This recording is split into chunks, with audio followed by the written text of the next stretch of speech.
নমস্কার বন্ধুরা, শুভ সকাল সবাইকে। ডোলিস ফ্যামিলি চ্যানেলে আরও একটি ব্লগে স্বাগত। তো আজকের সকালটা একটু অন্যরকম, কারণ আজকে আমি শেয়ার করব আমার বাবার বাড়ির বর্তমানের পুরো সকালের ব্যস্ততা কিভাবে কাটে, এবং এই ব্যস্ততা পুরো 2 মাস কিন্তু চলে। তো দেখো, এখানে বারান্দায় অনেকগুলো কচু রাখা আছে। এগুলো কালকে বাবা বিকালবেলা তুলেছে। মা আর কি এই যে উপরে যে কচুর আর কি শিপা, তারপরে খোসাটা, এগুলো ছাড়িয়ে এনে কিন্তু রেখেছে। আর এগুলো আজকে এখন বাজে ভোর 4টা। তো এখন ছুলতে বসেছি সবাই, কারণ বাবা যাবে এখন বাজারে, মানে দিনহাটা কৃষিমেলায়।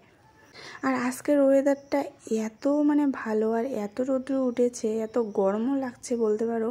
তো ভোর 4টা বাজে, ভিডিওটা দেখে হয়তো মনেই হচ্ছে না, কিন্তু আসলেই বন্ধুরা ভোর 4টাই বাজে এখন।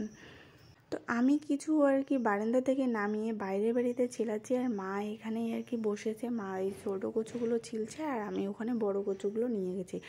আর তোমরা যে বাজারে কিনতে পাও, দেখো বন্ধুরা, ঠিক এভাবে কিন্তু আমাদের ছুলে নিয়ে যেতে লাগে। আর এদিকে দেখো, আমি ফুল তুলে রাখলাম। আমাদের কিন্তু এখনই কয়েকটা করে শিউলি ফুল ফোটা শুরু হয়ে গেছে। শিউলি ফুল দেখলেই মনে হয় পুজো এসে গেছে, তাই না? আমাদের কচু ছোলা কমপ্লিট। এখন এদিকে বাবা বাঁধছে, আর এগুলো কিন্তু আমরা এই যে পাটি তৈরি করে যে বেত, সেগুলো কিনে এনেছি, সেগুলো দিয়ে বাঁধি। অনেকে পাট দিয়ে দড়ি দিয়ে বেঁধে নিয়ে যায়, তো আমরা এগুলো দিয়ে বাঁধি, আর বাবা এগুলো দিয়ে বাঁধতে আর কি ভালো পায়। তো দেখো, 3টে স্টেপে কিন্তু বাঁধে, একটা গোড়ার দিকে, একটা মাঝখানে, আর একটা আর কি আগালির দিকে। তো 10টা করে কচু বাঁধে। আগে কিন্তু বন্ধুরা 25টা করে বাঁধতো, তো এখন আর কি 10টা করেই বাঁধে। তো একটা স্কুটিতে প্রায় আর কি 80-90টা কচু কিন্তু নিয়ে যাওয়া যায়। আর বাবা ঠিক এভাবেই আর কি গাড়িটা সাজায়। তো দেখো, তারপর বাবা কিন্তু সকাল সকাল ভোর 5টাতে বেরিয়ে পড়লো কৃষিমেলার উদ্দেশ্যে। তারপর শুরু হয় আমাদের সকালের কাজ, কারণ বাবাকে আগে তাড়াতাড়ি আর কি বের করে দেয়, কারণ আবার বাজার, এই কচু বেচার বাজার সকাল সকাল শুরু হয়ে যায়। তারপর আমাদের এই যে বাড়ির সকালের কাজ, প্রথমে এই যে ছাগল আর গরুগুলোকে বের করতে লাগে। তো ছাগলগুলোকে আমরা রাত্রিবেলা গলার দড়ি ছেড়ে দিয়েই রাখি, কারণ অনেকগুলো ছাগল একসাথে থাকে, তাই জন্যই। আর গরুগুলো তো থাকে, আর মোটে এখন আমাদের গরু 3টে আর কি। আর গ্রামের গৃহবধূদের আর কি হাতের টাকা বলতে গেলে কি এই ছাগল গরুগুলোকে নিয়ে, এগুলোকে বছরের পর বছর পুষে তারপরে এই যে ছাগলের বাচ্চা, তারপরে যে গরু বিক্রি করে যা ইনকাম হয়, সেটাই কিন্তু মহিলাদের হয়। গ্রামে এই ব্যাপারটা কিন্তু থাকেই।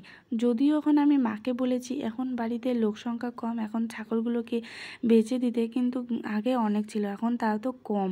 তো এখন সবগুলো আর কি বাচ্চা বাচ্চা। এই কিছুদিন আগে আমাদের একটা আর কি ছাগল বিক্রি করেছে। তো আর কি চলছে এভাবেই। ছাগল গরু বের করার পরে দেখো, এখন আমি ঝাড় দিচ্ছি, আর বুনু আর কি বই পড়তেছে। আর মোবাইলটা কিন্তু আমি এখানে বারান্দায় সেট করেছি, কারণ মোবাইল ধরার মতো তো কেউ নেই। তো আমি ঘর দৌড় এগুলো ঝাড় দিচ্ছি, আর মা ওইদিকে বাইরে গোবর ফেলছে, আর এই যে কচুর যে চাবড়াগুলো জমা হয়েছে সেগুলো কিন্তু ফেলছে। সকালবেলাটা সত্যি খুবই ব্যস্ত থাকে। আর আমি যখন ছিলাম, তো প্রত্যেকবার তো এই ধরো প্রত্যেক বছর আমাদের কচু গাড়ে, তো প্রত্যেকবার এই 2 মাস করে কিন্তু কচু বিক্রি করতে আমাদের 2 মাস লেগে যায়। এরকম 10 কাঠা 1 বিঘার মতো কচু করে, তো 2 মাস লেগে যায় আর কি বিক্রি করতে করতে। মা ওদিকে বাইরের কাজ করতে করতে আমি কিন্তু সকালের দিকে বাড়ির সমস্ত কাজ করে ফেলি। তো এখন তো যেহেতু আমি নেই, তো মার অনেক পরিশ্রম হয়, বাইরের সমস্তটা কাজ করে আবার এই বাড়ির সমস্তটা করতে লাগে। বাঙালির 12 মাসে 13 পার্বণ, ঠিক সেরকমই আমাদের 12 মাসে 13 রকমের কাজ। কি বলবো, এই যেমন ধরো এখন কচুর কাজ, প্রত্যেকদিন সকালবেলা কচু ছুলতে লাগে, বিকালবেলা তুলে রাখতে লাগে। সেরকম তামাকের সময় প্রত্যেকদিন সকালবেলা কাটতে লাগে, বিকালে আবার তুলতে যেতে লাগে। তামাক, কচু, ধান, পাট যা আছে আমরা কিন্তু সব মোটামুটি করি, এবং সবজি চাষও করি। তো এই হচ্ছে আর কি কৃষিকাজ, কি বলবো। তো কয়েকদিন বৃষ্টি হওয়ার পরে দেখো ঘর বাড়ি একদম কেমন হয়ে গেছে।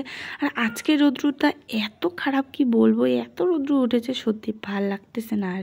তো দেখো, তারপর সব বাসন কোসন কলের পাড়ে আনলাম। তো এখানে এই যে কালকে রাতটা চা খেয়েছি, ওগুলো আর কি প্রথমে ভাবলাম আগে মেজে রাখি কাপ প্লেটগুলো, তারপর বাসনগুলো মাজবো। আর আজকে আবার কামলা আছে, রোয়াগাড়া কামলা। তো মা সেখানেই গেছে আর কি বেসন তুলতে, তাই আমি সকালে সমস্তটা কাজ করছি। আর বুনুর আজকে স্কুল নেই, তাই ও একটু আর কি এই এখন বাজে 9:30 মতো, তো এখন আর কি বই পড়ছে। আর আমি যেহেতু এসেছি তাই জন্য ও একটু আরও অলস, মানে দিদি এসেছে তো কাজ করতে একটু নারাজ। এটা তো হবেই বলো, কতটুকু আর বয়স, তো যা করে অনেক করে। দিদি যখন ছিল তো পুরো কাজ তো ভাগ করেই করেছিলাম, যে তুই ঠাকুর আর কি পুজো কর, আমি রান্না করি, বা তুই এটা কর আমি এটা করি। দিদি চলে মানে বিয়ে হওয়ার আজকে 5 বছর হলো, তো পুরো দায়িত্বটা সকালে আমার উপরে আর কি পড়েছে। তো আমি করতাম, আর মা বাইরে কাজ করতো। এখন তো আমারও বিয়ে হয়ে গেল, তো মায়েরই সমস্তটা করতে লাগে। সত্যি যারা যারা আমার ব্লগ প্রতিদিন দেখো তোমরা হয়তো দেখোই যে আমি মাঝে মাঝে বাবার বাড়ি আসি, মানে এই ধরো 10 দিন 15 দিন অন্তর অন্তর আসি। আর আসবো নাই বান কেন বলো তো। আর আমার শ্বশুর বাড়ি আর বাপের বাড়ি মানে অনেকটা পার্থক্য, কারণ আমার বাবার বাড়িতে যে সমস্ত কাজ আমার শ্বশুর বাড়ি কিন্তু তা একদমই নেই।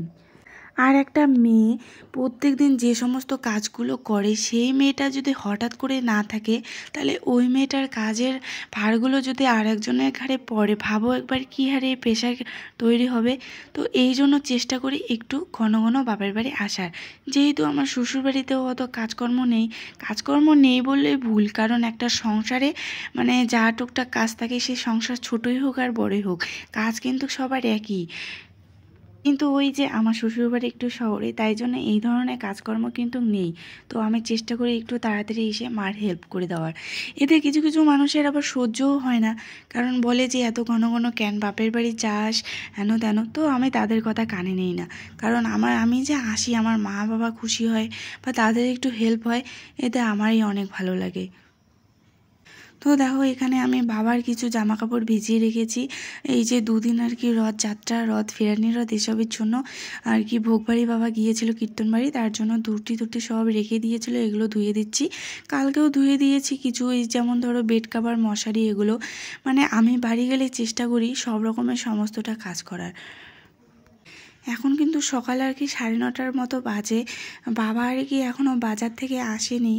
তো মা তো গিয়েছে ওখানে বললামই। আর এখন কিন্তু ক্যামেরাটা ধরেছে আমার বোন, তো বোন চলে এসেছে। তো এই পর্যায়ে একটু বলে রাখি, তোমরা যারা আমার চ্যানেলটি এখনও সাবস্ক্রাইব করোনি, প্লিজ চ্যানেলটিকে সাবস্ক্রাইব করে আমার পরিবারের নতুন একজন সদস্য হয়ে যান। দেখবেন ব্লগগুলো দেখলে তোমাদেরও ভালো লাগবে। তোমরা কারা কারা আমার রোজ দিনের ব্লগ দেখো অবশ্যই কিন্তু কমেন্টে জানাবে। তো জামাগুলো ধুয়ে দেওয়ার পর এখন আমি একটু বাড়িঘর মোছামুছি করছি, কারণ আজকে আবার একাদশী। তাই আমাদের যে ওই যে কাঁচা ঘরটা সেটা আর কি নিকিয়ে আসলাম, এখন আর কি এই বারান্দাটা মুছছি, কারণ একাদশীর দিন তো মোছাই লাগে সমস্ত বাড়ি ঘর। তো আর তাছাড়াও আর প্রত্যেক দিন তো এই বারান্দাটা মোছাই হয়। আর আমাদের 2 দিকে যেহেতু মাটি, তাই বারান্দাটা সবসময় আর কি একদম মাটি মাটি হয়ে যায়। তো দেখো আমি সব কিছু কমপ্লিট করে এখন স্নান করে চলে আসলাম।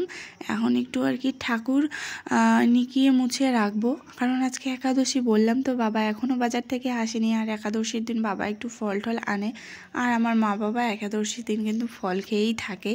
তো এই জন্য আমার কি আমি স্নান করে ঠাকুরটা নিকিয়ে রাখি, মা আসলে যাতে মা তাড়াতাড়ি হয়। এটা কিন্তু ছিল বন্ধুরা গতকালকের ভিডিও, তো আজকে আমি এটা আপলোড দিব।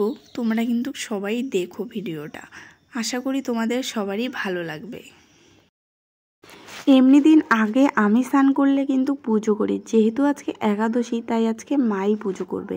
তো দেখো বাড়ির আর কি ঘরে তুলসীর পাটটা ওখানে আর কি আমার জল ঢালা হয়ে গেল। এখন আমাদের যে বাইরে মা মনসার মন্দির আছে সেটাই এখন আর কি মুছে রাখছি। তো সকালবেলা তো ফুল তুলে রেখেছি, এখন এই যে ঠাকুরগুলো মুছে ঠাকুরের বাসন কুসন মেজে রাখবো, মা এসে স্নান করে পুজো করবে। আর তোমাদেরকে প্রথমে আমি বললামই আজকে বুনুর স্কুল ছুটি, তো বলছিলাম যে আজকে তুই রান্না কর, আজকে তোর হাতে রান্না খেয়ে আজকে আমি বাড়ি যাব, কারণ প্রত্যেকবার বন্ধুরা কেমন জানি একাদশীর দিনই আমার বাড়ি যাওয়ার ডেট পড়ে। তো দেখো এখন বাজে সকাল 10টা, এখন আমি এখানে খাচ্ছি মুড়ি আর একটু ছাতু। তো আমাদের রোজকার সকালের খাবার কিন্তু মানে কোনো দিন দই চিড়া, কোনো দিন কাঁঠাল আম ছাতু মুড়ি রুটি এসবই হয়, আবার কোনো দিন ভাত, বেশিরভাগই ভাত হয়। তো মানে কোনো ঠিক নেই। তো সকালবেলার যেদিন আর কি এই সমস্ত গুঁড়ামুড়ি খাওয়া হয় সেদিন তাড়াতাড়ি দুপুরে রান্না হয়। তো আজকে যেহেতু খাবো মানে আমি আর বুনু, তাই জন্যই ভাবলাম দুপুরে একবারে তরকারিই রান্না করব। তো আজকে তো বললাম আমি রান্না করব না, আজকে বুনু রান্না করবে। তো রীতিমতো এখন বাজে দুপুর 1টা, বুনু স্নান করে রান্নাঘরে চলে এসেছে, ও এখন রান্না করবে। আমাদের মতো মধ্যবিত্ত পরিবারের কি হয়, খুব ছোট বয়সে কেন জানি বড় হয়ে যায়। দেখো বুনুর এখন কিন্তু 12 বছর বয়স, ও কিন্তু মোটামুটি সব রান্নাই পারে। সব বলতে ধরো ডাল, শাক, ভাজা এরকম মানে চালিয়ে নেওয়ার মতো টুকটাক কিন্তু পারে। তো আজকে ও এখানে আলু তরকারি রান্না করবে ডিম দিয়ে, আর এখানে করেছে মানে এই যে কাঁকরোল পটল একসঙ্গে ভাজা আর ভাত। তো দেখো এই বয়সে যে মানে কেউ কিন্তু চা পর্যন্ত করতে পারে না, কিন্তু আমাদের মতো পরিবারে কেমন জানি অল্প বয়সেই মানে সবাই বড় হয়ে যায়, সত্যি। তো বোন ওইদিকে রান্না করছে আর এদিকে আমি একটু শরবত বানাচ্ছি, কারণ আজকে ওই যে বললাম তোমাদের রোয়াগাড়ার জন্য কামলা ধরেছে জমিতে, তাই জন্য যেহেতু আজকে প্রচুর রোদ্রু, ভাবলাম একটু ওনাদেরকে শরবত করে দেই। তো এখানে দেখো আমি লেবু, চিনি, লবণ দিয়ে শরবত করছি, আর মা এটাকে নিয়ে যাবে। আর দুপুরবেলা কিন্তু সবারই 1 গ্লাস বা 2 গ্লাস করে শরবত খাওয়া উচিত, তাই না?